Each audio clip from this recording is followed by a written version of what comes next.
My name is Margaret Sullivan. 3 months after my husband Robert's funeral, I was still trying to learn what life meant without him. 42 years of marriage had ended with a burial service, and I was left with silence. My son Dylan said I needed a change of scenery. Italy will help you heal, he told me. His wife Kendra stood beside him, all bright smiles, promising beauty and rest. I wanted to believe them. Grief makes you reach for any hand that pretends to guide you. The Bellman Villa San Michele in Florence was grand, all marble and polished charm. Dylan walked to the concierge desk and slid my credit card across as if it were his own. His signature came with a flourish. His smile rehearsed. The concierge looked at me with pity. Such thoughtful children, he said softly. That thoughtfulness placed me in a quiet, isolated wing. My window faced a courtyard wall, not the Tuscan hills Dylan had described. Alone in that room, I felt something colder than grief settling in. My phone buzzed on the nightstand. A message lit the screen, leave quietly. Don't trust them. The next morning I noticed small details that unsettled me. My suitcase zipper was not where I had left it.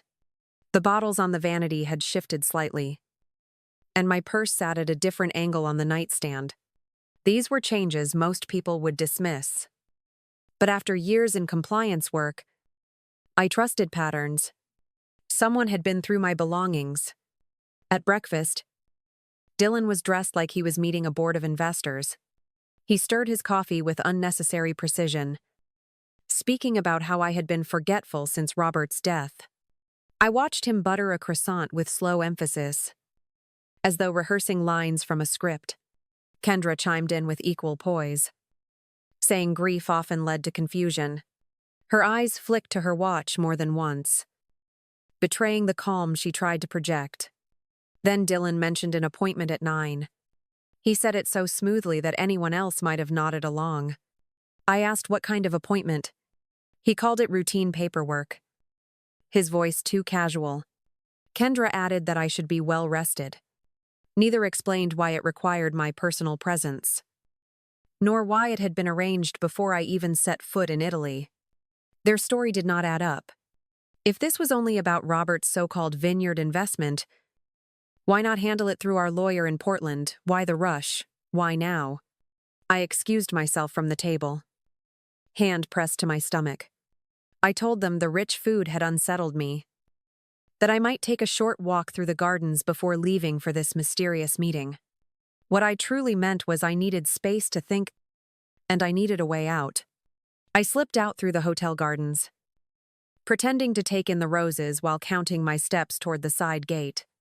The September crowds of Florence gave me cover, a steady stream of tourists that allowed me to vanish without Dylan or Kendra noticing. 3 blocks away, I ducked into a cafe and ordered a coffee I hardly tasted. My phone buzzed again, and this time the name on the screen made me catch my breath. It was Teresa Romano, Robert's old colleague and a woman I had trusted for decades. Her voice was sharp and certain. She told me there had never been any vineyard investment, not a single Italian account. Whatever Dylan and Kendra were planning, it had nothing to do with Robert's business. I left the cafe and walked straight to the American consulate, a Renaissance building that suddenly felt like a fortress.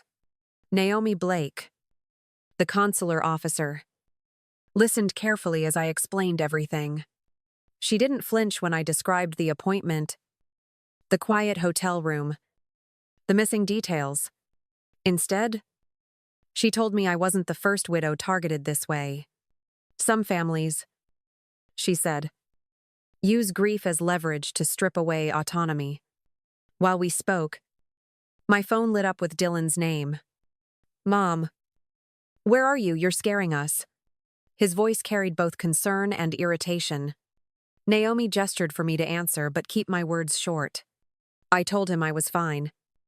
Nothing more. He pressed for details. I refused. For the first time, I felt the balance shift. By the afternoon, I was no longer standing alone. Naomi Blake connected me with two attorneys who could speak the languages I could not, both legal and cultural. From Portland came Lucas Grant, the man who had managed Robert's estate and knew every detail of our financial life. From Florence arrived Giulia Rinaldi, a sharp Italian lawyer who specialized in family disputes that crossed borders. Together they laid out what Dylan and Kendra were attempting. Lucas explained that any guardianship order issued in Italy could be recognized back home, giving Dylan access to my accounts and property. Giulia added that emergency petitions often slipped through Italian courts if supported by medical evidence. That evidence, she suspected, would come from the psychiatrist waiting at 9 o'clock. When Lucas pulled the records Naomi had gathered, the pieces aligned with chilling precision. The appointment with Dr. C's, Cole Avery, had been booked weeks earlier. Not by me, but by Kendra. Payment had been routed through her office at the clinic where she worked. Giulia frowned as she scanned the receipts. A psychiatrist prepared to rule on my competency without ever meeting me, paid for by the same woman who stood to gain from my supposed incapacity. The longer we reviewed the files, the clearer the pattern became. Transfers from Dylan to Kendra, and from Kendra to Avery's professional account, disguised as consultation fees. Notes exchanged before I ever set foot in Italy. Lucas closed the folder with a quiet certainty. This was no misunderstanding. It was a conspiracy. And now, I had a team to fight it. The next morning brought confirmation of what Giulia had suspected. Teresa Romano called again, her voice steady but edged with anger. She had photographs. Kendra had not only been funneling money to Dr. Cole Avery. She had been meeting him late at night behind the clinic where she worked. The images showed them too close for professional boundaries, the kind of closeness that left little doubt about the nature of their relationship. Giulia spread the photos across the polished table at the consulate, alongside copies of Avery's draft assessment of my mental state. The draft was dated 2 weeks before my arrival in Italy, long before he could have seen me. He had already written conclusions about my confusion and inability to manage finances. Every word was purchased, every line coordinated with Kendra. Lucas traced the payments, pointing to transfers disguised as consultation fees. They were regular, deliberate, and always connected to the dates Kendra was seen with Avery. It was a trail too neat to ignore. Naomi, ever composed, remarked that courts despised nothing more than compromised experts. What Dylan and Kendra thought was their strongest weapon, medical authority, was now their weakest link. That afternoon, Giulia filed an official notice to the Italian court, challenging the validity of any evaluation by Dr. Avery. She cited conflict of interest and presented evidence of payment. If Avery proceeded, his professional reputation would shatter. If he withdrew, Dylan and Kendra would be left without the proof they needed. For the first time since Robert's death, I felt something beyond grief. It was resolve. Their scheme had depended on silence and on my willingness to trust, but now their own alliances were unraveling, and I was no longer the woman they assumed I would be. The courtroom in Florence was smaller than I expected, but every detail felt amplified. Dylan sat with his Italian lawyer, a nervous man who seemed to sweat through his collar before the hearing even began.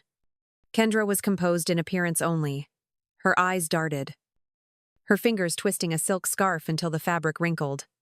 Giulia Rinaldi opened with precision.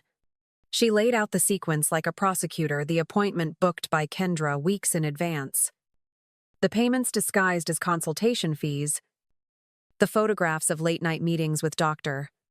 Avery, and finally the draft report written before I had ever met him. Every page marked a betrayal. Every exhibit proof that this was no act of concern but a carefully engineered fraud. When the judge turned to Dylan, he slipped into the performance. I knew too well the devoted son. Voice warm, words rehearsed. He claimed I had become forgetful, that grief had clouded my judgment. that he only sought to protect me from scam artists.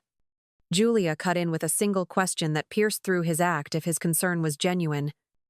Why had he flown me across an ocean to sign documents in a foreign court instead of involving my physician in Portland? Dylan faltered. The judge noticed. Kendra rose, tears suddenly spilling, insisting they had acted out of love.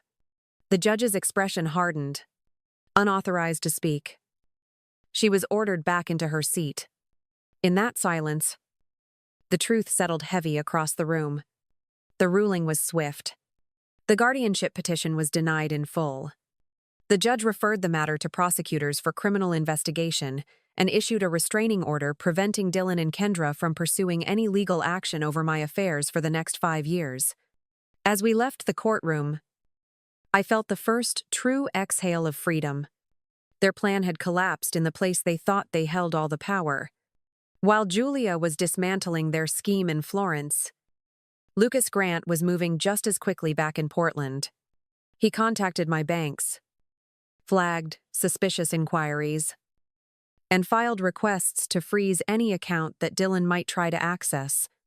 Within hours, the safety net Robert and I had built was no longer within my son's reach. Lucas also pulled communication records that showed just how far Dylan had been willing to go.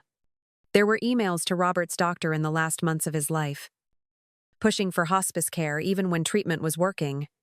There were notes about life insurance payouts, asking how soon funds could be released after death. The implication was impossible to ignore. Dylan had been calculating not only my vulnerability, but his father's as well. The investigators' reports were equally chilling. One page documented the day I forgot to put the trash out, labeled as evidence of cognitive decline. Another described me standing too long in the grocery aisle, appearing confused. These everyday moments had been twisted into proof that I could not manage my own life. Lucas organized the files into a case of elder fraud, so complete that no prosecutor could look away. He arranged a mediation meeting where Dylan was forced to speak on record. Under questioning, my son admitted that his household budget had been planned around anticipated inheritance. It was the kind of slip that could not be repaired. At the same time, Kendra was pulled aside by investigators. Faced with the mounting evidence and the affair with Dr. Avery now exposed, she began to weigh her own survival. Either cooperate and testify, or go down with Dylan. For the first time, it was no longer my name on trial. It was theirs. When I returned to my hotel after meeting with Julia and Lucas, Dylan and Kendra were waiting in the lobby. Their luggage sat beside them, as if they were exiles from their own scheme. Dylan's face had lost its polish. He looked older, smaller, and stripped of the confidence he wore like armor. He stepped toward me first. His voice was steady but hollow. He said I had destroyed their lives, that everything they had built depended on my cooperation. I let his words hang in the air, then answered calmly, "A life built on money that belongs to the living is not a life at all. It is theft in slow motion." Kendra's mascara streaked as she pleaded that they had only ever wanted to protect me. I thought of the investigators' reports, the draft diagnosis written before my arrival, and the photographs of her with Dr. Avery. Their version of love was nothing more than control dressed up as concern. I pulled the restraining order from my bag and handed it to Dylan. He looked down at the stamped seal, his jaw tightening. I told him federal charges would follow, that every account of elder fraud had already been turned over. Then I walked away, leaving them in the marble lobby, their sobs echoing behind me. The elevator doors closed, and with them, the last illusion of family I had once clung to. 6 months later, I sat on the terrace of my small apartment in Tuscany, the hills rolling out in waves of olive trees and vineyards. The morning air carried the scent of jasmine, and for the first time since Robert's death, I felt peace instead of absence. An email from Lucas arrived with updates. Dylan had been sentenced for elder fraud and conspiracy. His career in ruins and his reputation reduced to headlines. Kendra had accepted probation in exchange for her testimony. Her carefully curated life dismantled in full view of the community she had once tried to impress. Dr. Avery faced disciplinary hearings that stripped away his license and left his name in disgrace. I had used part of Robert's insurance money to purchase this home. Modest but filled with light. The rest I placed into a foundation dedicated to protecting seniors from family financial abuse. What Dylan and Kendra tried to weaponize my age.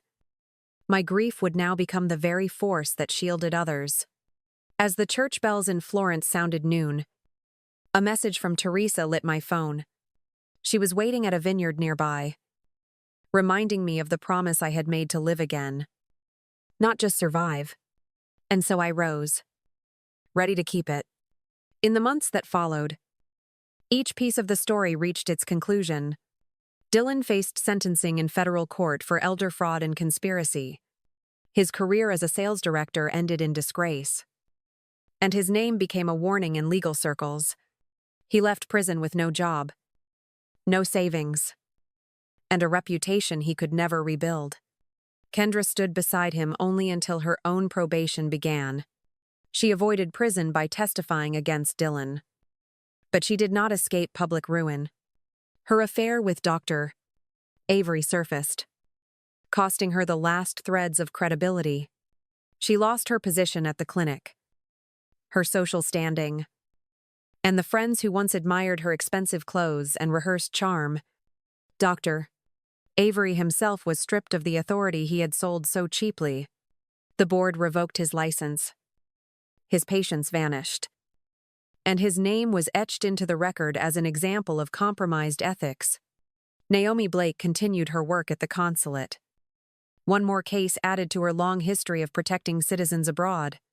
Lucas Grant and Julia Rinaldi became more than attorneys. They were allies who turned a widow's isolation into a courtroom victory. And Teresa Romano, the friend who had sounded the first alarm, remained by my side, helping me shape the foundation into a shield for others. As for me, I walked forward without apology. The family line that tried to reduce me to silence was broken, and the justice that followed left no shadow lingering.